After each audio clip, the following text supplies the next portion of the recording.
ఎస్సీల వర్గీకరణ విషయంలో సుప్రీంకోర్టు ఇచ్చిన తీర్పును శిరసావహించాల్సిన బాధ్యత ప్రతి ఒక్కరిపై ఉందని, ఈ విషయాన్ని రాజకీయం చేయటం ఎంతమాత్రం సమంజసం కాదని సీమాంధ్ర ఎంఆర్పీఎస్ వ్యవస్థాపక అధ్యక్షులు పందిటి సుబ్బయ్య మాదిగ అన్నారు.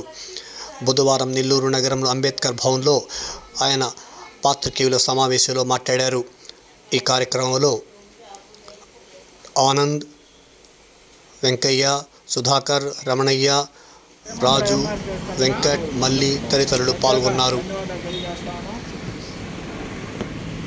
ఎందువల్లంటే గత 30 సంవత్సరాల నుంచి ఎస్సీ వర్గీకరణ కోసం అలుపెరగన పోరాటం చేసి ఈరోజు కూడా ఒక నివేదిక అడిగి ఈ ఎస్సీల్లో కేటగిరేషన్ చేయాలనే విధంగా అన్ని కమిషన్ల వల్ల రిపోర్టులు తెప్పించుకొని, అన్ని రాష్ట్ర ప్రభుత్వాల్లో రిపోర్టులు తెప్పించుకొని, అదేవిధంగా కేంద్రం నుంచి రిపోర్టు తెప్పించుకొని అన్నీ ఒక సమీక్ష ఏర్పాటు చేసుకొని ఈరోజు ఎస్సీ వర్గీకరణ చేయాల్సిందే అని ఒక సుప్రీంకోర్టు అత్యున్నత న్యాయస్థానం ఈరోజు ఒక నిర్ణయానికి వచ్చిన తర్వాత వెనక్కి పోయి ఈరోజు సుప్రీంకోర్టు భారతదేశం అత్యున్నత న్యాయస్థానము ఈరోజు ఒక సంచలనమైన తీర్పు ప్రకటించింది.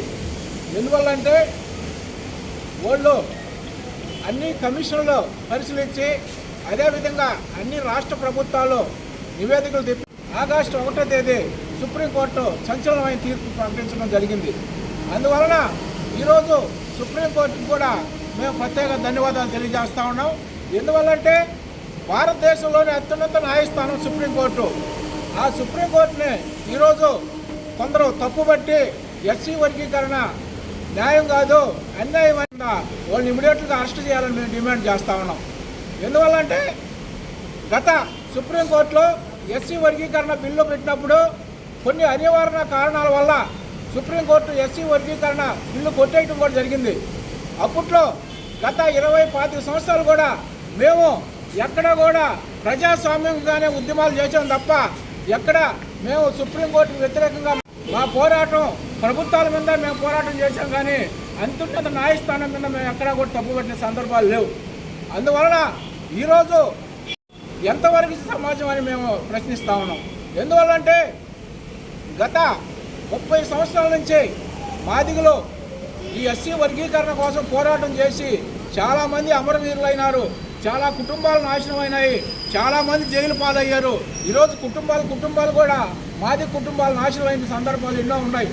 అలాంటిది ఈరోజు పరిశీలించి ఉషామహరా కమిషను, రామచంద్రరాజు కమిషను, లోహూరు కమిషను, అదేవిధంగా రాష్ట్ర ప్రభుత్వాలు నివేదికలు తెప్పించుకొని, అదేవిధంగా కేంద్ర ప్రభుత్వం నివేదిక తెప్పించుకొని ఈరోజు ఎస్సీ వర్గీకరణని ఏ రాష్ట్ర ప్రభుత్వాలు ఆ రాష్ట్రంలో చేసుకోవచ్చనే విధంగా ఈరోజు సుప్రీంకోర్టు ఇవ్వడం, దాన్ని ఈరోజు కొంతమంది స్వార్థపరులు ఎస్సీ మనందరం కూడా ఎస్సీ ఎస్టీలు అందరూ కలిసి ప్రైవేట్ రంగాల్లో రిజర్వేషన్ కోసం పోరాటం చేస్తే తప్ప మన ఉనికి మనం కాపాడుకునే పరిస్థితి ఉంది.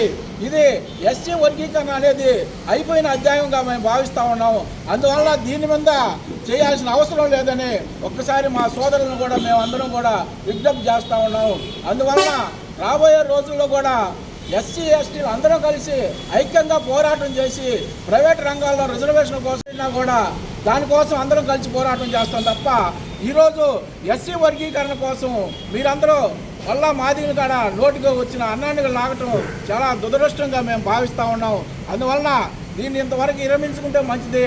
కాకపోతే రాష్ట్ర వ్యాప్తంగా ఈరోజు దేశవ్యాప్తంగా కూడా బంద్ చేయటం చాలా సిగ్గుచేటుగా మేము భావిస్తూ ఉన్నాం. అదేవిధంగా సుప్రీం కూడా రాజద్రోహం కింద అరెస్ట్ చేయాలని మేము డిమాండ్ చేస్తూ ఉన్నాం. ఎక్కడ ఆస్తులు పంచుకోలేదు, ఎక్కడ వాళ్ళు అన్నదమ్ములు పంచుకోకుండా ఉన్నారా అని మేము తెలియజేస్తూ ఉన్నాం. అదే అంబేద్కర్ రాజ్యాంగంలో ఉండే రిజర్వేషన్లే ఎవరు జనాభా నిష్పత్తి ప్రకారం వాళ్ళు పంచుకోవడం తప్ప అని మేము ప్రశ్నిస్తూ ఉన్నాం. దీన్ని జీర్ణించుకోలేని కొందరు నాయకులు నాయకులు చాలా దీన్ని వస్తు పట్టిస్తున్నారు. ఈరోజు ఎస్సీ వర్గీకరణకి ఒక ఫుల్ స్టాప్ పడింది కాబట్టి మాదిగలు అందరం కూడా కలిసి ఎస్సీ ఎస్టీ ప్రైవేట్ రంగాల రిజర్వేషన్ కోసం పోరాడాల్సిన అవసరం ఎంతైనా ఉందని తెలియజేస్తా ఉన్నాం. ముసుగులో కొన్ని సంఘాలు అంబేద్కర్ వాదులు అని చెప్పుకుంటూ ఈరోజు మాదిగలకు వ్యతిరేకంగా మాట్లాడుతూ, ఎస్సీ వర్గీకరణకు వ్యతిరేకంగా మాట్లాడుతూ, అటువంటిప్పుడు అంబేద్కర్ సంఘాలు అన్నీ తీసేసి మాల మహానాడని పెట్టుకుంటేనే సరిపోతుందని మేము తెలియజేస్తా ఉన్నాం. ఎందువల్లంటే ఈరోజు మాలా మాదిగలు ఇద్దరు అన్నదమ్ములు, అలాంటి అన్నదమ్ములు అయినప్పుడు ఈరోజు అన్నదమ్ముల ఆస్తులు పంచుకోవట్లేదు. కేంద్ర ప్రభుత్వాన్ని డిమాండ్ చేసాం తప్ప సుప్రీంకోర్టుని ఎక్కడా కూడా మేము తప్పుపట్టిన సందర్భాలు లేవని మేము ఒకసారి తెలియజేస్తూ ఉన్నాం. ఎందువల్లంటే ఈరోజు ఎస్సీ వర్గీకరణ కోసం అన్ని రాజకీయ పార్టీలు, అన్ని కుల సంఘాలు, అదే ప్రజాస్వామికవాదులు అందరూ కూడా ఈరోజు ఎస్సీ వచ్చిన తర్వాత ఆ ఎస్సీ వర్గీకరణని సుప్రీంకోర్టులో కొట్టేయటం కూడా జరిగింది. ఎందువల్లంటే అది రాష్ట్రపతి ఆర్డినెన్స్ చెల్లదు అనే విధంగా సాంకేతిక కారణాల వల్ల అప్పుడు సుప్రీంకోర్టు కొట్టేయటం కూడా జరిగింది. ఆ సుప్రీంకోర్టును కూడా మేము ఎప్పుడు కూడా తప్పుపట్టిన సందర్భాలు లేవు. ఎందువల్లంటే సుప్రీంకోర్టుకు అత్యున్న వాళ్ళకి లీగల్గా వాళ్ళకుంటే ఎవిడెన్స్ వాళ్ళకుంటే రాజ్యాంగీకరణ రాష్ట్రపతి ఆర్డినెన్స్ ద్వారా తీసుకొచ్చి 4 సంవత్సరాలు కూడా మాదిగల ఆ ఫలాలను కూడా లబ్ధి పొందడం జరిగింది.